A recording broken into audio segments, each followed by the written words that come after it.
주상전하 항상 파이팅입니다. 안녕하세요, 주식 컨설턴트입니다. 네, 반갑습니다. 자, 두산인프라코를 보도록 하겠습니다.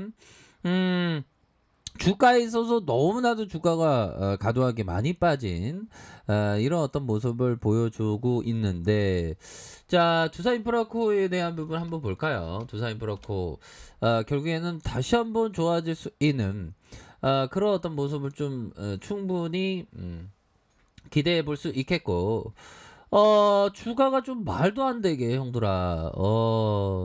자, 현대중공업그룹, 현대두산인프라코. 야, 새 이름은 현대두산인프라코. 야, 이거 참, 뭐, 많은 어떤 이름에 대한 부분, 앞에 현대를 이렇게 붙였던 그런 어떤 부분. 자, 현대중공업그룹 건설기계 부분의 지주사인 현대제일누인에서 인수된 두산인프라코가 현대 두산인프라코로 이렇게 새 출발을 한다. 두산인프라코는 다음 달 10일 인천 본사에서 임시주주총회를 열고 새 상호로 현대두산인프라코로 정관 변경에 관한 건을 의견할 예정에 있다. 이렇게 좀 달라지는 모습. 근데 왜 이렇게 주가 관리를 유중을 8,000원씩이나 해갖고 이렇게 주가를 좀 하락을 시키는 그런 어떤 부분이 되는데, 이거 유족이 너무 좀 그랬네요.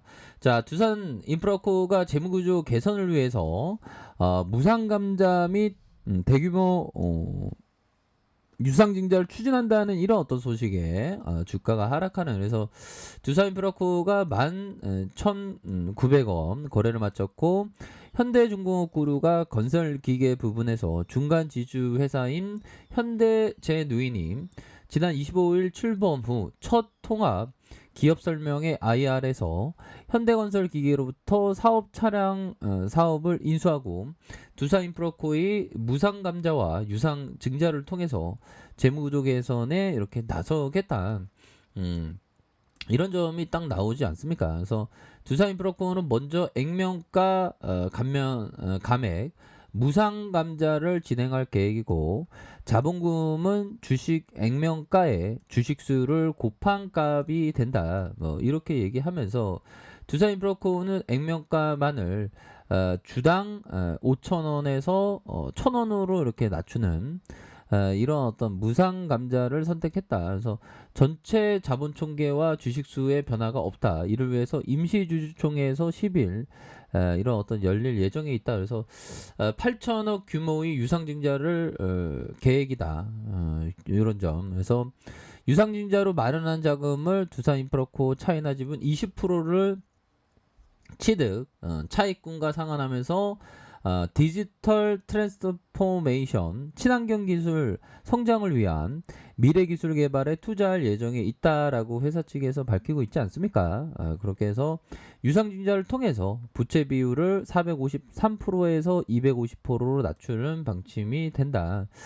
자, 이런 점에서 시장에서 유상증자 규모가 예상을 크게 뛰어넘는 수준이라는 반응에서 삼성연구원이 회사는 증자 대금 중 3천억 규모의 DICC 지분 20% 인수하면서 2천억 원을 분할하는 과정에서 발생한 법인세 납부에 대한 사용을 계획한다. 자, 이런 부분. 그렇게 해서 DICC 지분 인수를 위한 유상증자를 할 것을 예상하고 있지만, 그 규모가 8천억이나 될 것으로 내다본 투자자들은 좀 많지 않을 것이다.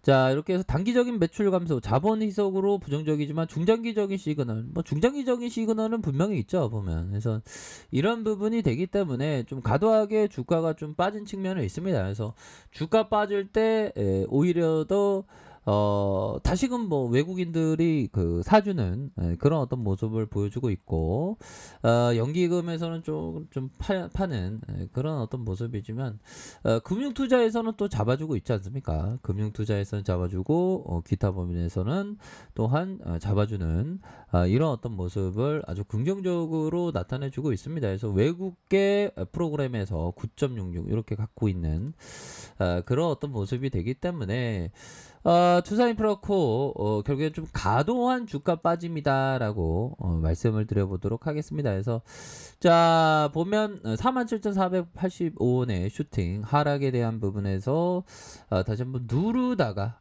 주가가 큼직하게 올라오다가 이런 어떤 음봉에 대한 부분이 나오고 있는데 좀 과도하게 빠지는 그런 어떤 상황이기 때문에 다시 한번 소매수가 나올 수 있는 그런 어떤 가능성은 굉장히 크다. 이렇게 좀 말씀을 드려보도록 하겠습니다. 자 보면요 마이클 마커슨 형이 얘기했던 상승장은 가격 하락을 암시하는 뉴스가 나오면 무시해야 된다. 야 그죠.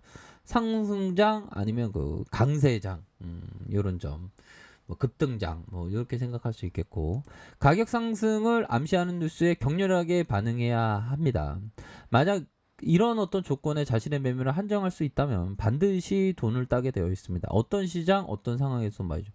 야 이러면 그러니까 가격 하락을 전반적으로 추세가 막 살아있는 그러니까 다시 좀 우리 시장이 좀 불장으로 되는 그런 어떤 모습을 아마 우선은 파월 형이 제대로 어떤 금리 인상은 이제 멀어 있다 뭐 그렇게 얘기했기 때문에 시장에서 내일 시초가가 궁금하네요. 그래서 불장으로 이렇게 변할 수 있는 불장은 어떻게 보면 이 마지막 이 봉에서 하락을 매듭 짓고 선제적으로 반응한 거 아니겠습니까?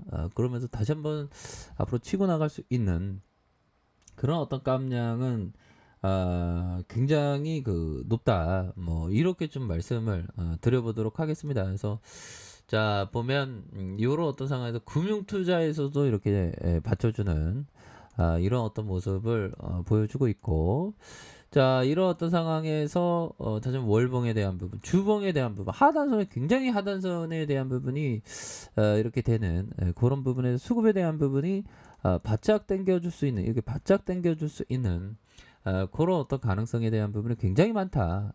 이렇게 하단선이 너무 이렇게 하단선 많이 나오지 않았습니까? 그런 부분. 자, 일봉에 대한 부분도 다시 한번 좀 반등에 대한 부분 충분히 이거 가다하게 좀 빠졌어 보면 가다하게 빠졌기 때문에 다시 한번 좀 좋을 수 있는 그런 어떤 모습은 충분합니다 보면 예 그렇게 해서 다시 한번 우리가 이렇게 좀 좋은 어떤 모습을 충분히 그 보여줄 수 있는 그런 어떤 모습 충분히 되겠죠 보면 예 그렇게 해서 다시 한번 좀 보여줄 수 있는데 자 보면요 하단선에서 다시 한번 월봉과 주봉, 일봉 반등에 대한 부분 충분히 나와줄 수 있겠죠 보면 그래서 우리 시장이 다시 불장으로 가니까 두사인프라코 너무 그 빠졌으니까 말도 안 되게 분봉에 대한 부분도 여기서는 형들아 다시 한번 돌파에 대한 어떤 부분이 나와줍니다. 돌파에 대한 부분이 나와주기 때문에 요 부분은 바닥권을 잘 그리고 있습니다. 보면 얘들아 커피 한잔 하세요. 커피 한잔 하시고 정말 주식시장에 있으면 뭐 5만 가지 걱정들이 생기기 마련인데 그런 어떤 걱정들을 잘 이렇게 좀 커버하면서 이겨내는 그런 게 너무나도 좀 중요한 그런 어떤 부분이 됩니다. 그래서 월봉에 대한 부분, 주봉에 대한 부분, 주봉에서 하단선에서 다시 한번 올라와 줄 수 있는 일봉에 대한 부분, 주가에 있어서 하단선에서 다시 한번 수급에 대한 부분이 바짝 당겨줄 수 있는 그런 어떤 모습은 충분히 보일 수 있다. 뭐 이렇게 좀 말씀을 드려보도록 하겠습니다. 그래서 월봉에 대한 부분, 주봉에 대한 부분, 일봉에서 강력한 어떤 반등에 대한 부분 이렇게 좀 나와줄 수 있는 그런 어떤 모습은 충분히 된다. 뭐 이렇게 좀 말씀을 드려보도록 하겠습니다. 그래서 이런 어떤 하락장에서는 금방 대반등이 좀 나와줄 수 있겠죠 보면. 예, 그렇게 해서 다시 한번 좀 좋아질 수 있습니다. 야, 두산이 프로코 때 얘때 확 들어왔을 때 이때 추세를 탔으면 이게 딱 좋았는데요. 그쵸? 근데 이런 어떤 매매를 한다는 게 이게 쉽지만은 않습니다. 그렇게 해서 하단선에서의 대반등 이런 부분을 한번 생각해 보도록 하죠. 30분 봉에서도 반등에 대한 부분 나와주겠죠.